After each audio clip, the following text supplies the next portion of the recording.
아, 네. 들어오세요. 마치 며느리는 자기 몰래 아들이 화해시키려고 만든 자리인 것처럼 반응한 것 같았어요.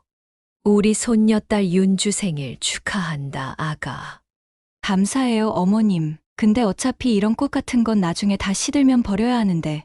그것도 일이에요. 다음부터는 이런 거 안 사오셔도 돼요. 마음만 받을게요. 라면서 며느리는 냉장고 앞으로 가더니 팔을 벅벅 긁으며 뭘 꺼내야 할지 고민하는 것 같았어요. 김치 몇 개랑 냄비를 하나 꺼내더니 가스레인지에 올리고서는 또 뚫어져라 고민을 하더라고요.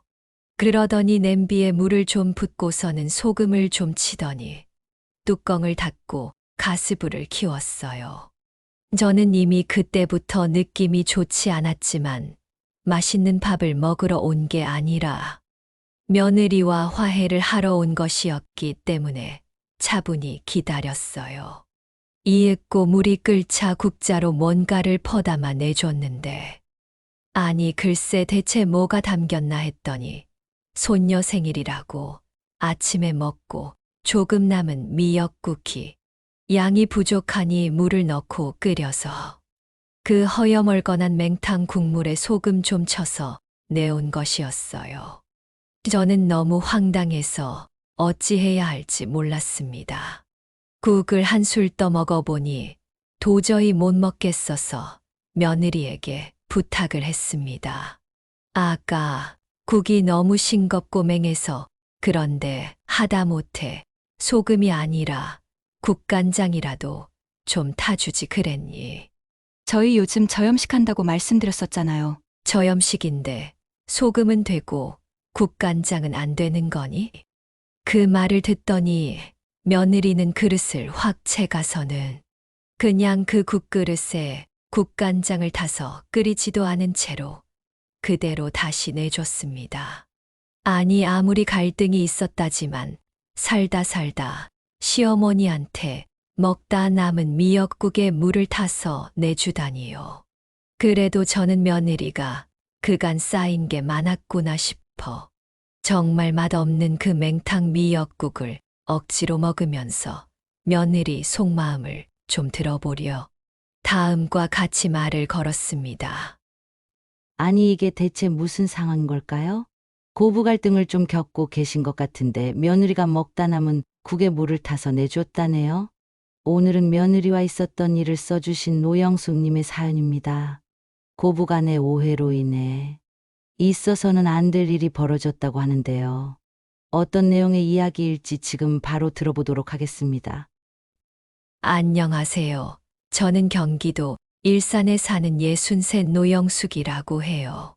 인생은 사연을 싣고 채널을 듣기만 하다가 처음으로 사연을 써보게 되었는데요. 얼마 전 며느리와 겪었던 일이 너무 답답하고 스트레스가 쌓여서 어딘가에 이야기를 해야지만 마음이 좀 풀릴 것 같더라고요. 제가 비록 글을 잘 쓰지는 못하지만 제가 얼마나 황당한 대접을 받았는지 끝까지 들어봐 주세요. 그리고 제가 잘 대처를 한 건지 궁금하여 여러분들의 조언을 많이 기다리고 있겠습니다. 그럼 이야기 시작해 볼게요. 제 이야기를 하려면 저희 신혼생활 얘기부터 시작해야겠네요. 저와 남편은 둘 다 결혼하고 아이를 빨리 갖고 싶었어요. 남편도 저도 아주 늦은 나이는 아니었지만 30 중반 이전에는 꼭 아이를 낳고 싶다는 생각이었어요. 하지만 좀처럼 임신은 잘 되지 않았고 어느새 보니 결혼한 지 4년이나 지나 있었죠. 급해진 저희 부부는 병원까지 가서 검사를 받아본 결과 남편이 난임에 해당하는 수치를 보인다는 판정을 들었어요. 상실감에 빠진 저희 부부는 난임병원에서 하라는 것들을 해보며 아이를 가지기 위해 부단히 노력했습니다. 주변에서도 지인들이 남자 몸에 좋다는 것들을 이것저것 선물해 주기 시작했는데 그 중에는 3대째 전해져 내려오는 백두산 산삼주가 하나 있었어요. 남편을 정말 아끼는 분께서 남아있는 양을 모두 주신 것이기에 정말 특별한 선물이었는데. 아니, 정말 기적적이게도 그 술을 마신 후 얼마 지나지 않아 쌍둥이를 임신하게 되었습니다. 저와 남편은 너무 기뻐 눈물을 흘렸어요. 남편의 상황인지라 다른 아이를 계획하지 않고 앞으로 태어날 소중한 두 아이를 세상에서 가장 사랑하고 아껴가며 키우기로 다짐했어요. 그렇게 1년 뒤 딸 하나, 아들 하나가 태어났고 이름을 지희와 동규라고 지었어요. 시어머니가 지어주신 이름이었죠. 두 아이는 쌍둥이라 그런지 성격도 얌전하고 차분한 것이 똑같았어요. 놀이터에서 노는 것을 좋아하기보다는 공원이나 바다 같은 자연을 좋아하는 아이들이었죠. 두 아이들은 크게 속 썩이는 일 없이 잘 자라주었어요. 첫째 딸 지희는 성적이 좋아 미국의 좋은 대학에 교환학생을 갔다가 일찍이 외국계 기업에 취직한 후 본사로 발령을 받게 되어 해외 생활을 하게 되었고, 동생 동규는 군대도 미루고 박사학위에 도전하겠다고 열심이었어요. 그러나 아들의 학업 일이 지지부진한 상황에 빠지게 되면서부터 저희 부부는 아들 동규가 조금씩 걱정되기 시작했어요. 군대도 미뤄가며 학업에 정진했지만 취업은 쉽지 않았고 남들 다 하는 연애도 마음껏 제대로 못 해봤었기 때문이에요. 군대야 다녀오면 되고 그때 당시 아들 나이 26이면 취업도 남자 나이로는 많이 급한 상황도 아니었고 박사학위를 준비하면 연구비가 나오기 때문에 큰 문제는 아니었어요. 저희의 걱정은 아들의 연애였습니다. 한 번은 동규가 대학 다닐 때 처음 사귀었던 여자친구를 집에 데려온 적이 있었는데 애가 너무 숙맥이라 괜찮은 여자들에게 인기가 없는 탓인지 아니면 동규가 여자 보는 눈이 없어서인지 솔직히 좀 별로였거든요. 엄마 저 얼마 전에 연애 시작했어요. 아이고 그러니 축하한다 얘. 어떻게 만나게 된 아이야? 그냥 학교 다니다 알게 된 애인데요. 성격이 통통 튀는 귀여운 아이예요. 저와 반대되는 성격이라 제가 더 끌리게 된 것 같아요. 저는 차분한 성격이지만 이 아이는 엄청 밝고 쾌활하거든요. 그렇구나. 잘 됐다, 아들. 서로 반대되면 부족한 부분을 채워가며 만나면 되는 거고, 서로 비슷하면 서로 잘 이해해 주면서 만나면 되는 거고, 연애란 그런 거란다. 잘 한번 만나보렴. 그때까지만 해도 처음 들은 아들의 연애 소식이라 너무 기뻤답니다. 남들은 대학 다니면 대부분 연애 2~3번은 하는 것 같은데 우리 아들은 연애에 관심이 없어 보여 걱정이었거든요. 하지만 얼마 후 그 여자친구를 저희에게 소개해 주었는데 저는 당시에 그 아이를 보고는 깜짝 놀랐었습니다. 제가 생각했던 이미지와 너무 달랐기 때문이에요. 통통 튀는 밝은 매력을 가진 아이라고 했지. 예의 없고 속된 말로 반란까지 아이일지는 전혀 몰랐으니까요. 아들의 첫 연애를 바라보는 엄마의 질투 같은 건 아닐까 생각해봤지만 그 아이는 어른들이 앞에 있는데도 아들에게 과한 애정 표현을 하며 가벼운 욕도 문장 중간중간 섞여 있었고 제가 뭘 물어보면 본인이 하기 싫은 대답이면 불쾌한 티를 과하게 냈었어요. 요즘 아이들이 MZ세대라고 해서 자신의 감정에 솔직하다는 건 익히 들어서 알고 있었지만 이렇게 실제로 직접 겪어보니 상당히 당황스러운 거 있지 뭐예요. 솔직히 저는 그때 좀 아들에게 실망했었어요. 아무리 요즘 애들이 그렇다고 해도 제가 느끼기에는 너무 무례한 행동들이 많아 보였기 때문이에요. 그래서 저는 남편에게 제가 들었던 생각을 물어봤는데, 남편은 아들이 아직 어리기도 하고 처지 연예인이 너무 심각하게 생각하지 않는 게 좋을 것 같다고 말해줬어요. 남편의 말도 일리가 있었기에 저도 동의했고, 나중에 아들이 순진무구하게 와서는 어땠냐고 물었을 때 그냥 가벼운 조언 정도만 좀 해줬었어요. 엄마 어땠어요? 제 여자친구 진짜 귀엽죠? 응, 그래. 내 말대로 귀엽고 통통 튀는 아이더라. 그런데 가끔씩 좀 심한 장난도 치고 욕도 조금씩 하는 게 엄마는 솔직히 조금 당황스럽긴 하더라. 에이, 엄마. 옛날이랑 지금이랑 다르잖아요. 그렇게 보여도 얼마나 착하고 배려심이 많은 아이인데요. 너무 걱정하지 마요, 엄마. 응, 엄마 말은 그게 잘못됐다는 건 아니고 너희가 좋으면 좋은 거니까 서로 배려하면서 잘 만나보렴. 그리고 얼마 지나지 않아 아들은 그 아이와 헤어졌다고 했어요. 첫 이별의 아들은 굉장히 슬퍼했고 남편이 아들을 많이 위로해 주었습니다. 저도 마음이 많이 아팠지만 사실은 다행이라고 생각했어요. 솔직히 제 아들의 짝으로 잘 어울리지 않는 아이라고 생각했거든요. 내 아들의 품격에 맞는 격식 있고 바른 여자가 있을 거라 믿었어요. 부모의 마음은 다 같으니 제 마음을 이해해 주실 거라 생각해요.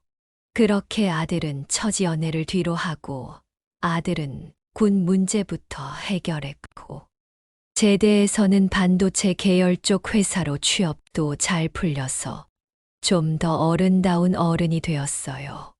그 뒤로 아들은 몇 명의 여자를 더 사귀었는데 저희 부부는 아들의 연애 자율성을 존중해 주기 위해 일부러 신경 쓰지 않으려 노력했어요. 하지만 그래서인지 아들은 오히려 저희에게 항상 먼저 여자친구를 소개해 주려고 했어요. 저희는 그게 참 아들에게 고마웠답니다.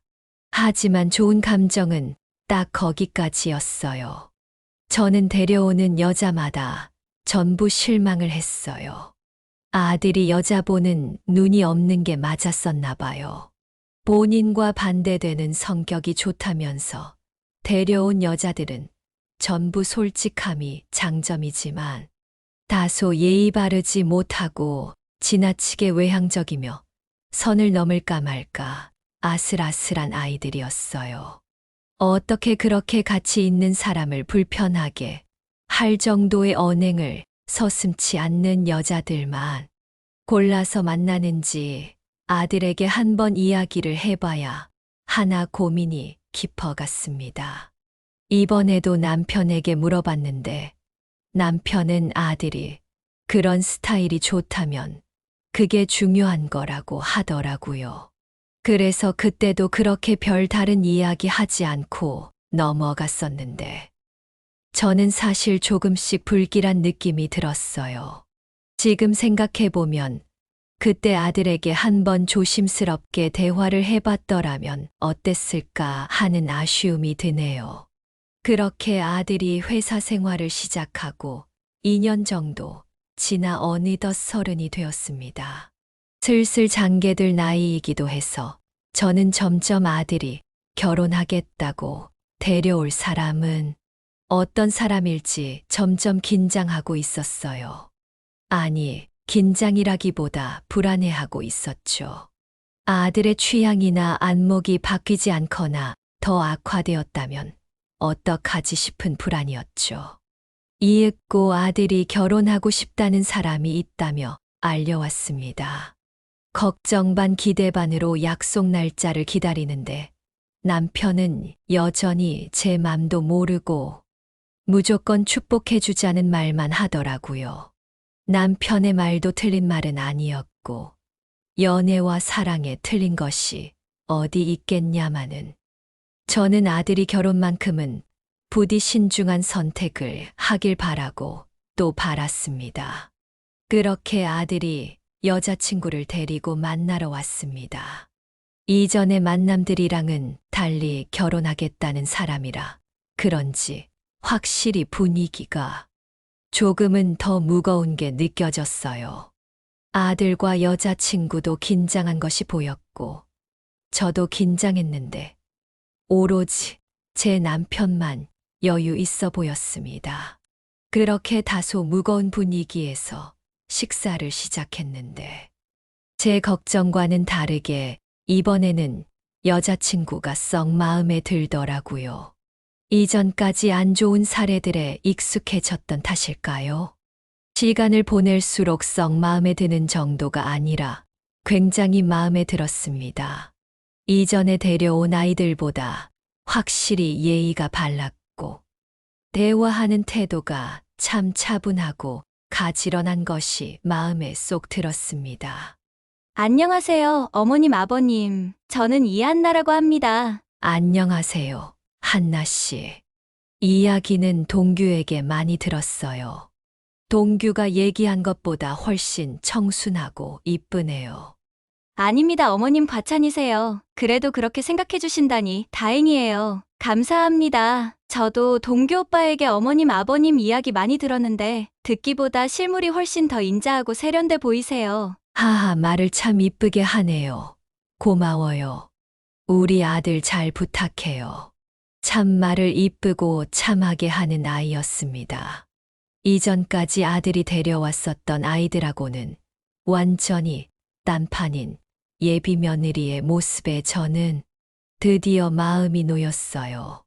아들이 남들보다 연애를 좀 늦게 시작했다 뿐이지. 결국에는 최고의 며느리감을 데려온 것 같아 저는 정말 다행이라고 생각했어요. 남편도 제 마음이 가벼워 보이는 것이 느껴졌는지 다행이라면서 입에 침이 마르도록 잘 됐다며 기뻐하더라고요. 동규도 여태까지 데려왔던 아이들에게 보였던 저희의 반응과는 다른 매우 긍정적인 반응을 보고 아주 기뻐했어요. 이보다 더 좋을 수 없는 분위기에 아들과 예비 며느리도 시간을 내어가며 최대한 자주 인사하러 집을 찾아왔어요. 그러면서 저희는 그렇게 친해져가며 하나의 가족이 되어가고 있었어요. 그런데 그 아이에게는 생각지도 못한 아픔이 있었어요. 한나야, 그런데 너희 부모님은 연세가 어떻게 되시니? 저희 아버지는 62이시고요. 어머니는 모르겠어요. 아니, 어떻게 어머니 나이만 모를 수가 있니? 사실 좀 어려워서 어머님께 말씀 못 드린 게 있는데요. 저는 제 오빠랑 같이 재혼 가정에서 자랐어요. 친어머니에 대한 기억은 아련하게나마 조금밖에 없고요. 아버지가 저희를 홀로 키우시다가 어느 날 재혼하셔서 새엄마랑 동생이 하나 생겼는데 사이가 썩 그렇게 좋지가 않아요. 아버지가 새엄마랑 동생을 편애하시는 게 느껴지거든요. 그래서 저는 거의 오빠랑만 연락을 하고 지내고 부모님과 교류가 거의 없어요. 저는 그 말을 듣고 가슴이 아려왔습니다. 그 아이는 그 말을 별일 아니라는 듯이 덤덤하게 말을 했는데 그 사실이 더욱 슬펐죠. 그럼 결혼하겠다는 건 아시고? 네, 그 정도 연락은 당연히 자식인지라 드렸고 조만간 동규 오빠랑 인사드리러 갈 예정이에요. 깊은 유대 관계 없이 연락만 하며 지내는 사이인 게로구나. 네, 맞아요, 어머님. 아무렇지 않은 듯 말하던 그 아이는 표정이 일그러지더니 끝내 울음을 터뜨리고 말았습니다. 그 이쁘던 얼굴이 슬픔으로 변해가던 표정 변화를 보니 제 마음도 너무나 슬펐어요. 저는 말 없이 그 아이를 꼭 안아줬습니다. 그러자 그 아이는 5살짜리 어린애 마냥 목 놓아 대성통곡을 했어요. 제 눈에서도 눈물이 흘렀어요. 어찌나 슬프던지 눈물이 엄청 뜨거웠답니다. 엄마 품이 얼마나 그리웠을까요? 아니, 엄마 품이 기억이나 날까요? 저는 그렇게 또 하나의 새로운 딸을 안아주듯이 가만히 품을 내주었어요. 괜찮다, 아가. 잘 자라느라 고생이 많았겠구나, 한나야. 잘 자라서 우리 곁으로 와줘서 고마워. 너를 마치 내 딸처럼 대해주고 싶구나. 너도 괜찮다면 나를 친엄마처럼 대해다오. 그렇게 말씀해 주셔서 너무 감사해요, 어머님. 이렇게 절 안아주시니 마음이 너무 따뜻해져요. 저를 예쁘게 봐주시고 스스럼 없이 품어주셔서 정말 감사합니다. 그래, 이제는 너도 엄연한 우리 가족이란다. 저도 친딸 지희를 잘 못 보고 사느라 딸이 항상 그리웠기 때문에. 그 뒤로 우리 며느리 한나와 저는 둘도 없는 각별한 사이가 되었어요. 그 뒤로 저희는 한나네 부모님과 피상적인 상견례를 가졌습니다. 썩 좋은 사람들은 아닌 것 같아 최소한의 교류만 하며 살아야겠다는 생각을 했습니다. 며느리는 우리 딸이다라는 생각으로 데리고 살면 그만이니까요. 그리고 그해 늦가을에 동규와 한나는 결혼식을 올렸어요. 그날은 정말 제가 이 세상에서 가장 행복한 사람인 것처럼 마음이 든든하고 따뜻했습니다. 지금도 둘의 결혼식 날이 제 인생에서 가장 행복했던 날 중에 하나라고 생각할 정도예요. 다들 아시겠지만 우리들의 결혼식은 어떻게 지나간지도 모를 정도로 눈코 뜰 새 없이 정신 없었잖아요. 그렇게 아름다운 날을 성공적으로 보내고 행복한 날들이 이어졌어요. 아이들의 신혼집은 걸어가기엔 좀 멀었지만 마을버스나 차를 타면 10분이 채 안 걸리는 가까운 위치에 마련했기 때문에 서로 자주 보면서 가깝게 지냈어요. 남들은 결혼한 자식들 자주 보면 사이가 안 좋아진다고 했지만 우리 한나는 저를 정말 엄마같이 좋아해서 자기가 더 많이 찾아오곤 했어요. 황혼을 살아가는 이들에게 자식들이 자주 찾아주는 것만큼 행복한 일이 어디 있겠어요. 저와 남편은 그저 고마울 따름이었죠. 결혼한 지 3년이 지나고 4년차가 되어서는 손주딸도 생겼어. 저희 집은 정말 행복하기 그지없는 날들을 살았습니다. 손녀를 놓고서는 며느리가 힘든지 투정도 좀 부리고 밥하기 힘든 날은 저희 집에 와서 밥도 먹고 갈 정도로 저희는 더욱 편한 사이로 지냈어요. 말 그대로 정말 엄마와 딸 같은 사이였죠. 딸이 저 멀리 해외에 있는 저로서는 그저 며느리와 손녀를 자주 볼 수 있다는 것이 행복할 뿐이었답니다. 하지만 저도 딸을 키워봐서 알고 듣고 계신 많은 분들도 아시다시피 엄마와 딸의 편한 관계는 때로는 다툼이 생길 수도 있는 법이잖아요. 제가 조금씩 잔소리를 하게 되기도 하고 한나의 투정이 가끔은 과해지는 날이 생기기도 했어요. 초반 몇 번은 쉽게 웃으며 화해하고 넘어갔지만 날이 갈수록 조금씩 저희 사이에 균열이 가기 시작한 것 같아요. 조금씩 다툼의 빈도나 강도가 올라갔고 어느 날은 문득 며느리가 저를 좀 무시하는 것은 아닌가 싶은 생각이 들기도 했어요. 그런 날들이 점점 많아지더니 며느리는 저를 편하게 대하는 걸 넘어서 막 대하기 시작했어요. 어느 날은 최근에 잔소리한 것이 좀 마음에 걸렸어. 반찬을 주러 갈 때 꽃집에서 화분을 하나 사서 갔는데 글쎄 집안일 할 게 얼마나 많은데 손 많이 타는 화분을 사오시냐며 핀잔을 주는 거 있지 뭐예요. 아니 화해를 하자고 해도 그런 식으로 나오니 저도 그날은 기분이 많이 불쾌하더라고요. 하지만 거기서 끝이 아니었어요. 얼마 지나지 않아 저희 둘 사이를 결정적으로 틀어지게 한 사건이 발생해버렸어요. 평범한 어느 날이었어요. 여느 때처럼 반찬을 전해주기 위해 반찬통을 싸들고 마을버스에 올랐는데 집에 있을 줄 알았던 며느리가 다 있더라고요.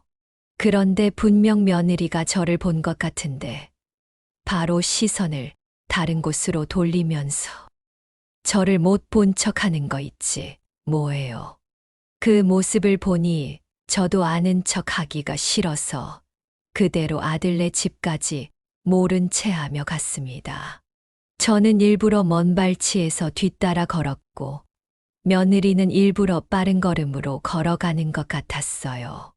그렇게 며느리가 먼저 집으로 들어가고 제가 뒤따라 집 앞에 도착해서 초인종을 눌렀어요. 오셨어요? 며느리는 제가 들고 있는 반찬통은 들지도 않고 문만 열고 그대로 안으로 들어가 버렸어요. 반찬이 여러 개라 꽤 무거웠던 반찬통을 내려놓으며 제가 물었습니다. 예, 너 왜 날 못 본 척 하는 거니? 인사했잖아요, 어머님. 아니, 너 방금 나랑 같은 마을버스 타고 있었잖니? 네. 아, 그랬어요? 근데 척이 아니라 저 어머님 못 봤어요. 분명 눈을 마주쳤는데 며느리는 오리발을 내밀면서 대충 얼버무렸고 마치 반찬 검사를 하듯이 반찬통을 열면서 맛을 봤어요. 아니, 어머님 이번에 반찬이 왜 이렇게 짜요? 이거 못 먹겠는데요? 맨날 똑같이 하는 반찬인데 짜질 리가 없는데 무슨 소리니? 아니요, 그냥 딱 봐도 실수로 소금 들이부은 것처럼 많이 짠데 무슨 말씀이세요? 드셔보세요, 어머님. 아니 나는 만들면서 맛을 봐서 알고 있는데 뭘 맛을 또 보라는 거니? 아, 그럼 마시던가요. 전 이거 짜서 못 먹겠고요. 가뜩이나 아이 생기고 저염식단으로 먹고 있어서 저 말고도 먹을 사람 없을 것 같으니 다시 가져가 주세요. 아차, 저염식으로 먹기 시작했다는 걸 제가 깜빡하긴 했습니다.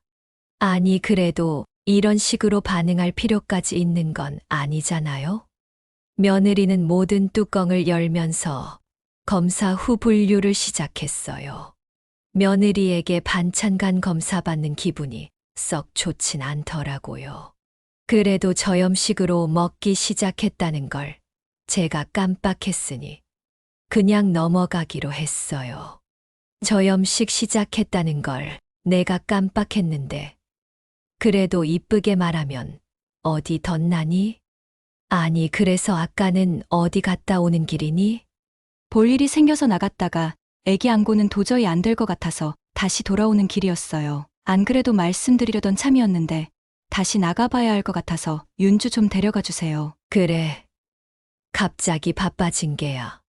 네, 그렇게 됐어요. 오늘 윤주 아빠도 야근이라서 부탁 좀 드릴게요, 어머님. 그래 알겠다. 언제 올 거니? 상황 봐야 알 것 같아서 제가 이따 가기 전에 전화 드릴게요, 어머님. 며느리는 점점 제게 부탁하는 것이 많아졌죠. 이전에는 그래도 미안하다는 느낌으로 부탁하는 듯 했지만 이제는 과장 좀 보태서 떠맡기듯이 애를 봐달라더라고요. 그래 그럼 애 데려가야 되니 반찬통은 다음에 다시 가져가마. 아, 그냥 짜도 먹을게요. 두고 가세요, 어머님. 그러고선 며느리는 별다른 말 없이 황급히 집을 나섰어요. 그렇게 저는 떠밀리듯 반찬통 대신 아이를 안은 채 택시를 타고 집으로 돌아왔습니다. 손녀와 시간을 보내는 일은 사실 저에게는 즐거운 일이었기 때문에 많이 힘든 일은 아니었어요. 한참을 놀아주고 저녁을 먹이고 잠을 재웠어요. 그런데 보통 아무리 늦어도 9시면 아이를 데리러 왔었는데 10시가 다 돼가도록 연락이 없었습니다. 슬슬 걱정이 돼서 연락을 해볼까 하다가 방해하는 것 같아 아들에게 전화를 걸었습니다. 저는 취미로 십자수를 하고 있어서 자수를 놓으며 스피커 모드로 아들과 통화를 했습니다. 다행히 부부끼리 연락을 하고 있어서 곧 도착할 거라고 하더군요. 그러던 찰나에 도어락이 띠디딕 하더니 며느리가 들어왔는데 웬 술이 떡이 돼서 고함을 고래고래 지르면서 들어오는 거 있지 뭐예요. 어머니, 아니 도대체 반찬이 왜 이렇게 짠 거예요? 이러시면 안 되잖아요. 저는 순간 너무 놀라서 아들과 통화 중이었다는 것은 잊은 채 비틀거리는 며느리를 붙들어 잡았어요. 얘가 무슨 술을 이렇게 많이 마신 거야? 정신 차려, 이거사! 아, 오늘 좀 취하네. 어머님 저 해장 좀 하고 가게 라면 좀 끓여주세요. 짜게 말고요. 요즘 왜 이렇게 짜 음식이 슴슴하게 좀 한 그릇 끓여주세요. 저는 일단 애를 눕혀야겠어서 눕히려는데 도저히 누우려고 하지는 않더라고요. 알아서 소파로 가서 앉고서는 계속 라면 달라 농성을 하기 시작했어요. 저는 일단 조용히 식히기 위해 라면을 끓였습니다. 라면에 콩나물까지 넣어서 짜지 않게 하려고 신경 써가며 끓이는데 도어락이 또 울리더니 아들이 들어왔어요. 아들과 스피커 모드로 통화하던 것을 깜빡하고 있었는데 아들이 모든 걸 듣고고 퇴근길 도중차를 돌려 곧장 온 것이었어요. 잠든 며느리 대신 아들이 라면을 맛있게 먹으며 자초지종을 들었어요. 아니, 오늘 술 먹는다고 하긴 했고, 먹는 건 좋은데, 어머니한테 와서 이런 추태를 부리는 건 제가 좀 화가 나네요. 너무 뭐라고 하지 마라. 아이 키우다 보면 스트레스 받기 마련이야. 집안일도 해야 하고 육아도 해야 하니 얼마나 바쁘겠니. 그냥 한번 조용히 넘어가. 좋게 타일러서 보냈지만 아무래도 다음날 부부싸움을 한 것 같더라고요. 그 사실은 저는 며칠 뒤에야 알 수 있었습니다. 그날은 제가 지인한테서 좋은 영양제를 선물 받아서 그것을 아들네 갖다 주려고 가게 된 날이었어요. 그날 며느리가 저를 대하는 태도가 아주 가관이었답니다.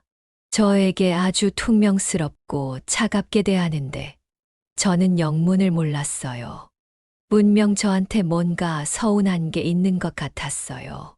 영양제에는 관심이 있는지 들고 있던 걸 확 뺏어가더니 저번에 갖다 준 반찬통은 짜다더니만 깨끗하게 비워서는 제 앞에 내밀었어요.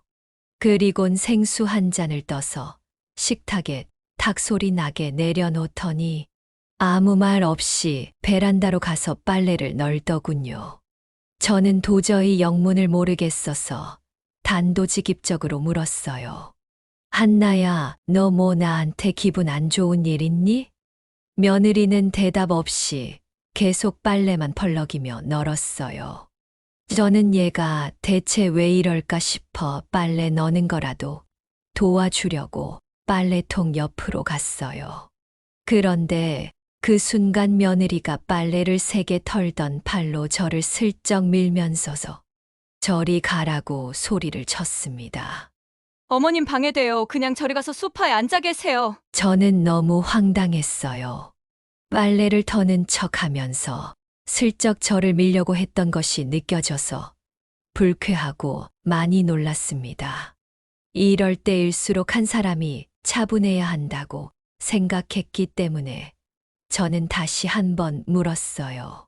무슨 일이니, 한나야? 나한테 뭐 서운한 게 있는 것 같은데. 서운한 거요? 있죠. 어머니가 잘 한번 생각해 보세요. 저한테 뭘 잘못했는지. 내가 너한테 무슨 잘못을 했다는 거니? 생각을 해보시라고요. 제가 그걸 말해야 속이 시원하시겠어요? 말해봤자 저만 속 좁은 사람 될 텐데요.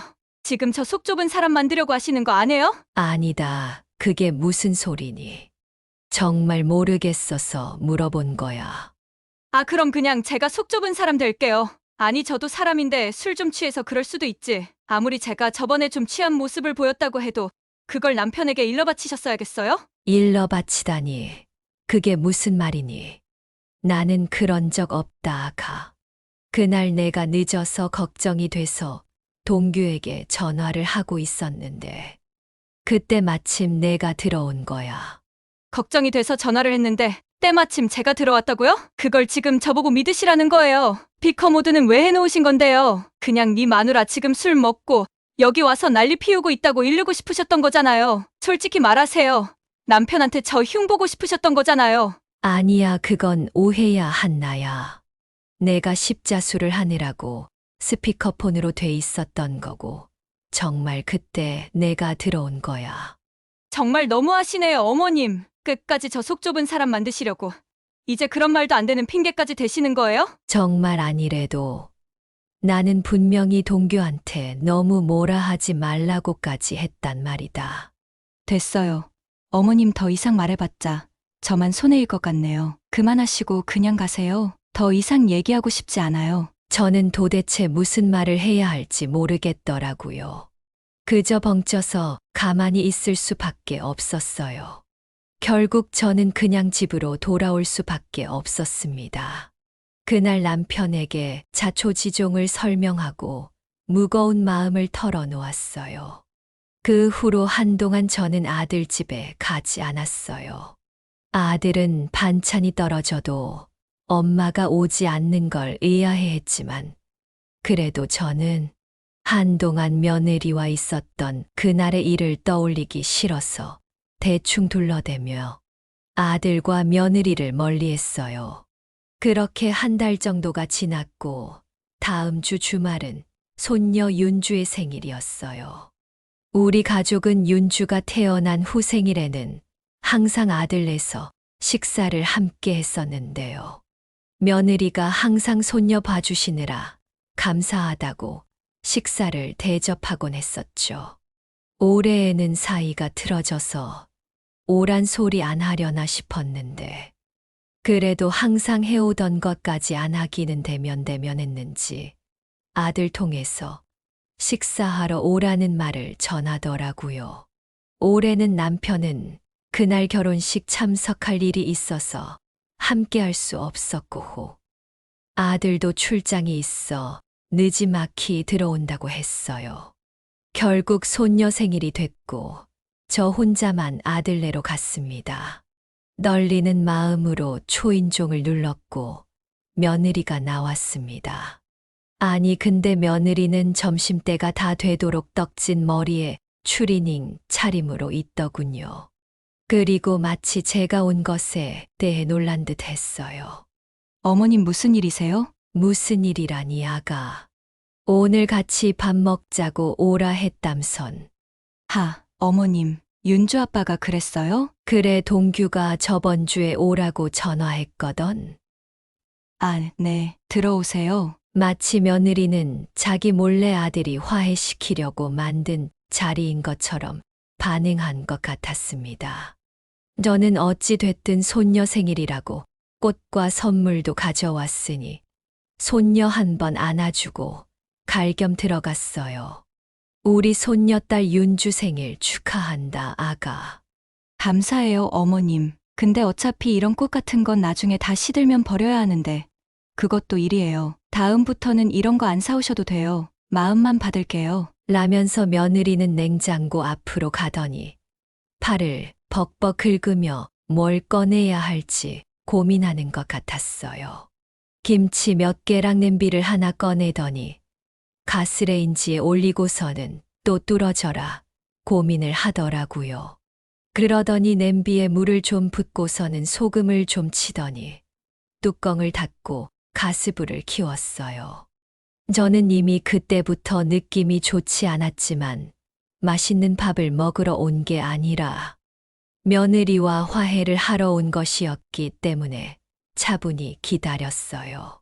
물이 끓자 국자로 뭔가를 퍼담아 내줬는데, 아니 글쎄 대체 뭐가 담겼나 했더니 손녀 생일이라고 아침에 먹고 조금 남은 미역국이 양이 부족하니 물을 넣고 끓여서 그 허여멀건한 맹탕 국물에 소금 좀 쳐서 내온 것이었어요. 저는 너무 황당해서 어찌해야 할지 몰랐습니다. 국을 한술 떠 먹어보니 도저히 못 먹겠어서 며느리에게 부탁을 했습니다. 아가, 국이 너무 싱거워서 그런데 하다못해 소금이 아니라 국간장이라도 좀 타주지 그랬니? 저희 요즘 저염식한다고 말씀드렸었잖아요. 저염식인데 소금은 되고 국간장은 안 되는 거니? 그 말을 듣더니 며느리는 그릇을 확 채가서는 그냥 그 국그릇에 국간장을 타서 끓이지도 않은 채로 그대로 다시 내줬습니다. 아니 아무리 갈등이 있었다지만 살다 살다 시어머니한테 먹다 남은 미역국에 물을 타서 내주다니요. 그래도 저는 며느리가 그간 쌓인 게 많았구나 싶어 정말 맛없는 그 맹탕 미역국을 억지로 먹으면서 며느리 속마음을 좀 들어보려 다음과 같이 말을 걸었습니다. 한나야, 나는 너와 이렇게 어색한 사이가 된 것이 적응이 안 되는구나. 나는 너랑 다시 편하게 잘 지내고 싶거든. 나한테 서운한 게 있으면 지금 다 털어놓으면 안 되겠니? 저 서운한 거 없어요, 어머님. 그럼 나한테 이렇게 하는 이유가 뭐야? 내 답답해서 그런다. 이렇게 하다니 뭐려? 제가 어머님한테 뭘 어떻게 했는데요? 저는 말문이 막혔습니다. 저는 더 이상 아무 말도 하지 않고 밥만 재빨리 먹은 뒤 곧장 집으로 돌아왔습니다. 더 이상 대화했다가는 정말 며느리와의 관계가 걷잡을 수 없이 저도 싫어질 것 같았거든요. 모처럼 손녀 생일 핑계로 화해할 수 있을 줄 알았는데 오히려 갈등의 골이 더 깊어진 것 같았어요. 집에 가서 티를 내려 하지 않았지만 몇십 년간 저를 봐온 남편이 제 표정이 다른 날들보다 유독 어두운 것을 보고 말을 걸어줬습니다. 오늘 점심은 잘 먹었어? 네, 잘 차려줘서 맛있게 먹고 왔어요. 화해는 잘했고? 네, 그럼요. 이전처럼 잘 지낼 수 있을 것 같아요. 근데 표정이 왜 그렇게 어두워? 내가 봤을 땐 화해한 거 아닌 것 같은데? 솔직히 말해봐. 무슨 일 있었지? 남편의 따뜻한 목소리에 저는 더 이상 거짓말을 할 수 없었고 그만 울음이 터지고 말았어요. 그리고 며느리와 있었던 일들을 전부 남편에게 터놓았어요. 그는 고민하더니 이렇게 말했어요. 당신한테 그렇게 했다니? 그건 좀 심한 것 같네? 당신 마음이 많이 안 좋았겠어? 얘기를 들으니 나도 화가 나려 하지만 당신도 참았는데 내가 화를 낼 순 없지. 한 번만 더 화해할 수 있는 기회를 줘보자고. 분명 단단히 서운한 게 있어서 그런 걸 거야. 네, 맞아요. 근데 왜 그런지 말을 해주지 않으니 너무 답답한 거 있죠. 그래. 한 번만 더 시도해봐. 당신은 그 정도 했으면 할 만큼 한 거지. 시간을 좀 가졌다가 다시 한번 찾아가 봐. 그 뒤로 또 다시 왕래가 없는 시간들이 흘렀습니다. 이제는 며느리와 저 두 당사자들 외의 남편들까지도 긴장감을 느끼는 수준이 되었어요. 저는 그 분위기가 너무 싫었고 예전처럼 며느리와 모녀지간처럼 잘 지내고 싶었어요.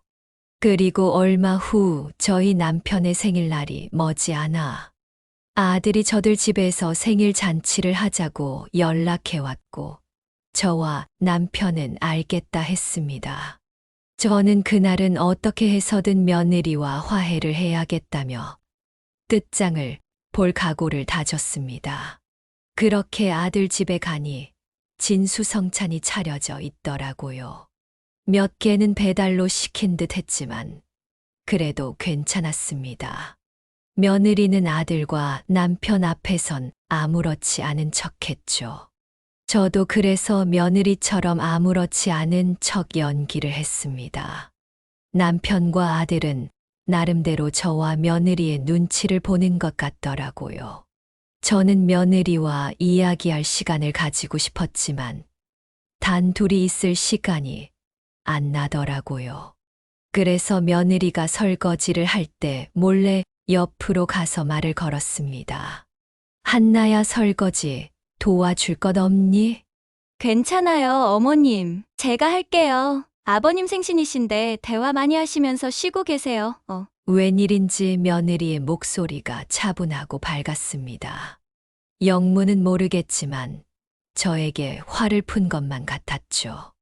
몇 주 전에 그 태도와는 너무 달랐어요.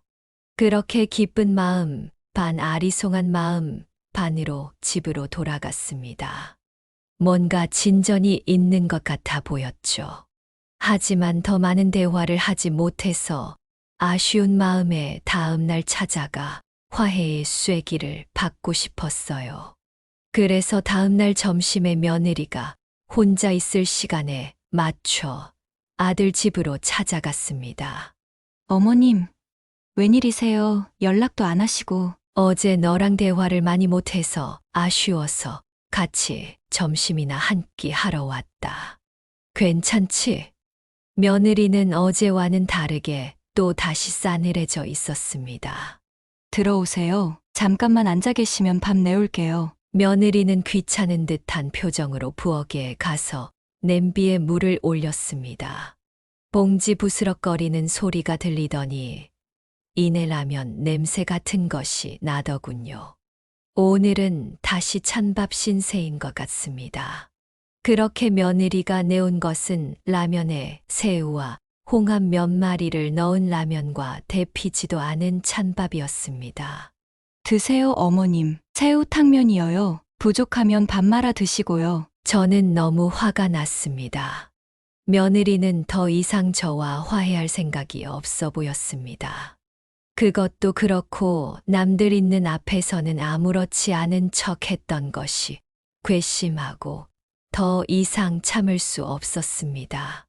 저는 자존심을 굽히고 항상 먼저 화해의 제스처를 취해왔지만 며느리는 저에 대한 그 어떤 존중도 보이지 않았습니다. 저는 어느 때보다도 단호한 어투로 며느리에게 말했습니다. 한나야, 나는 이제 더 이상 너에게 이런 대접을 받고 싶지 않구나. 내가 도대체 무슨 죄를 지었길래 그러는 거니? 내 서운한 게 있냐? 계속 물어봤거늘 어찌 이리 계속 고집 부리면서 냉대만 일삼는다는 게니? 며느리는 제가 화내는 모습을 한 번도 본 적이 없었기에 당황한 표정이었습니다.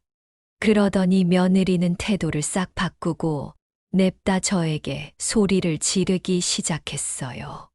어머니 오셔서 밥을 차려드려도 냉대예요? 제가 무슨 냉대를 했다 그러세요? 그리고 왜 이렇게 자꾸 불쑥불쑥 찾아오시는 거예요? 어제 식사했으면 됐지. 하루가 멀다고 밥을 또 먹으러 오세요? 솔직히 말씀드릴게요. 저 이제 어머님이 여기 계속 드나드시는 거 부담스러워요. 매번 반찬 주러 오시면서 은근히 저희 집 둘러보시고 잔소리하시고 지나친 관심은 독이 될 수 있다는 말 못 들어보셨어요? 어머님 지금 관심이 지나치시다고요. 그거 오지랖이에요. 오지랖. 저는 그 말을 듣고 너무 화가 났습니다. 그래서 나한테 이렇게 대접한 거니? 그런 거라면 말을 하면 될 것 아니니? 내가 서운한 게 뭐가 있느냐? 계속 물어왔거늘 말로 하지 못하고 사람을 어찌 그리 모질게 대한단 말이니? 난 내가 날 친엄마처럼 생각하는 것 같다고 믿어왔는데 이제 그렇지도 않나 보구나. 난 정말 너를 내 딸처럼 생각했다. 이제는 내 널 더 이상 보고 싶지가 않구나.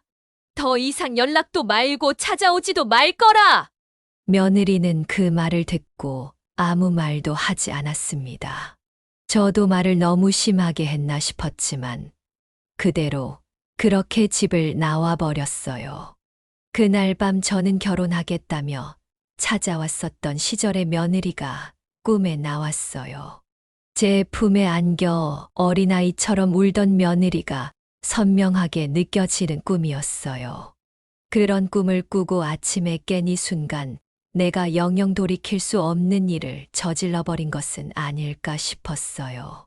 하지만 조금씩 일상생활을 하다 보니 제가 한 일이 잘한 일이라고 생각이 들었어요. 저도 그동안 스트레스가 쌓였는지 며느리와 연락을 안 하고 지내니 주변에서 얼굴이 좋아졌다는 얘기를 듣기도 하고 제 스스로 느끼기에도 삶의 긍정적인 변화가 느껴졌어요. 조용히 산책하고 음악을 듣고 독서를 하며 친구들을 만나는 것이 제 스스로를 더 가치 있게 만드는 시간들이어서 삶의 만족도가 굉장히 높아졌어요. 그러던 어느 날 아들에게 전화가 왔습니다. 엄마, 드릴 말씀이 있어요. 응, 아들 무슨 일이야? 사실 얼마 전에 집사람이 엄마한테 서운했던 게 무엇이었는지 저한테 다 터놓았는데요. 저번에 얘가 술 먹고 추태 부린 날 서로 그렇게 오해하고 있는지를 제가 몰랐어요. 오해한 게 맞다고 상황을 자세히 설명해 주니 한나가 엄마한테 사과드리고 싶다고 했는데 방법을 모르겠다고 하더라고요. 내가 분명히 오해라고 말할 때는 듣지도 않더니 이제 와서 그럼 어쩌잔 거니. 나도 사람인지라 그 이후에 그 아이가 내게 했던 행동들에 너무 상처를 크게 받았다. 그리고 연락하지 않으면서 지내면서 내 심리적인 삶의 만족도가 굉장히 높아졌어.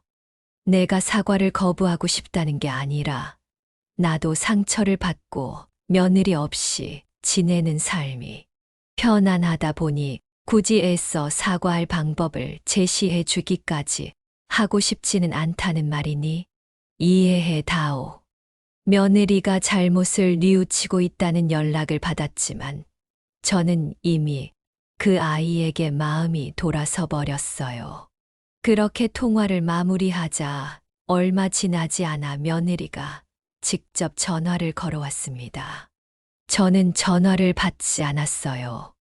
2번, 3번 전화가 와도 받지 않았습니다. 그렇게 시간이 흘렀고 어느 날은 두 아이들 모두 바빠서 손녀를 어쩔 수 없이 봐줘야 하는 상황이 되었어요. 저는 굳이 며느리를 피할 것까진 없다고 생각했기에 별 생각 없이 기다렸어요. 이윽고 며느리가 손녀를 데리고 와서 초인종을 눌렀습니다. 안녕하세요, 어머님. 그래. 윤주 왔구나. 그런데 순간적으로 저란 사람도 참 속 좁게 인사도 제대로 받아주고 싶지 않아서 손주에게만 아는 척을 하게 되더라고요. 그래, 다녀오거라. 하고 애만 받아들고 그대로 문을 닫아버렸습니다. 에라 모르겠다 싶었습니다. 저도 이 관계의 피해자였어요. 불편하면 불편한 대로 그냥 피하고 해결할 것 없이 그냥 편하게 이대로 지내지 뭐 싶은 생각으로 그냥 그렇게 손주랑 재미난 시간을 보냈습니다. 그리고 아이를 재워놓고 저는 자수를 하느라 아이 찾으러 오기로 한 시간이 한참 지난 줄도 모르고 있다가 문득 시간을 알아차렸습니다. 저번처럼 어디서 또 술을 퍼먹나 싶어 한숨을 내쉬고 그냥 자수를 이어가려는 순간 초인종이 울렸어요. 그런데 이게 웬걸 며느리가 진짜로 술을 마시고 온 거 있지 뭐예요. 그런데 저번처럼 만취 상태로 인사불성이 된 것은 아니었고 눈에는 눈물이 글썽이고 있었어요. 어머님, 제가 죄송해요. 저랑 딱 한 번만 대화할 수 있게 시간을 허락해 주세요. 어머님도 상처받으셨다고 남편이랑 통화할 때 말씀하셨다면서요. 그래서 어머님이 이제 절 대하는 것 자체가 힘드시다면 혹시나 이거라도 도움이 될까봐. 며느리 손에는 소주 한 병과 편의점 미역국이 담긴 봉투가 들려 있었어요. 저랑 한잔 해주실래요, 어머님? 며느리가 정말 잘못을 뉘우쳤다는 눈빛으로 눈물을 머금고 절 바라보고 있었어요. 그 모습을 보니 예전에 제 품에 안겨 울던 때의 한나가 떠올라서 어찌나 예뻐 보이던지요. 저도 그만 눈시울이 붉어졌어요. 아침에 이곳에서 이 아이를 문전박대했던 것이 순간 부끄러워졌어요. 그래, 들어오거라.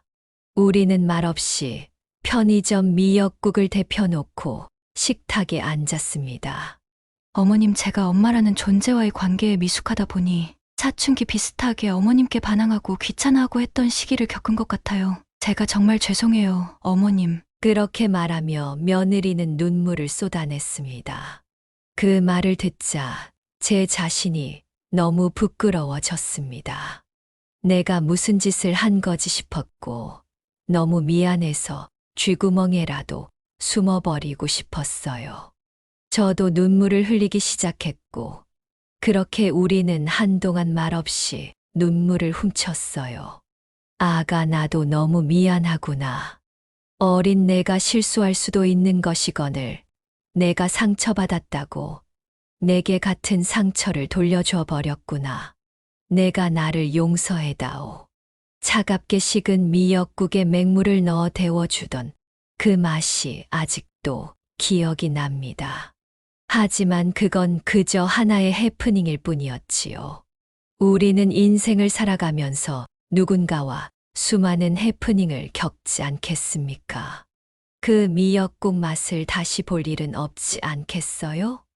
그렇게 며느리와 화해하게 된 날 먹었던 따끈한 편의점 미역국이 이젠 제게 가장 맛있었던 미역국으로 기억되게 되었고, 그걸로 된 거 아니겠어요? 그 뒤로 우리는 더욱 돈독한 사이가 되었습니다. 우리는 가끔 소중한 사람에게 오히려 더 가혹하게 대할 때가 있습니다.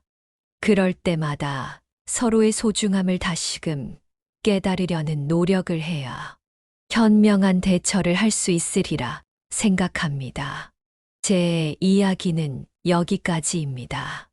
여러분은 제 이야기를 듣고 어떤 생각이 드시나요? 제가 힘든 순간 어떻게 했으면 더 현명하게 대처할 수 있었을까요?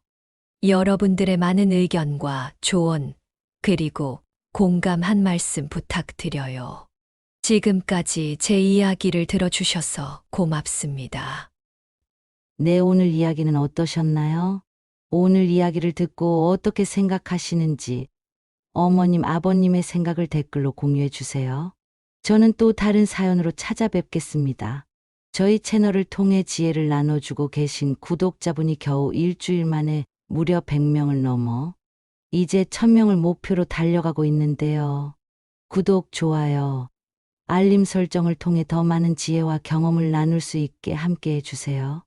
어머님, 아버님의 따뜻한 정을 나눌 수 있는 창구가 되겠습니다.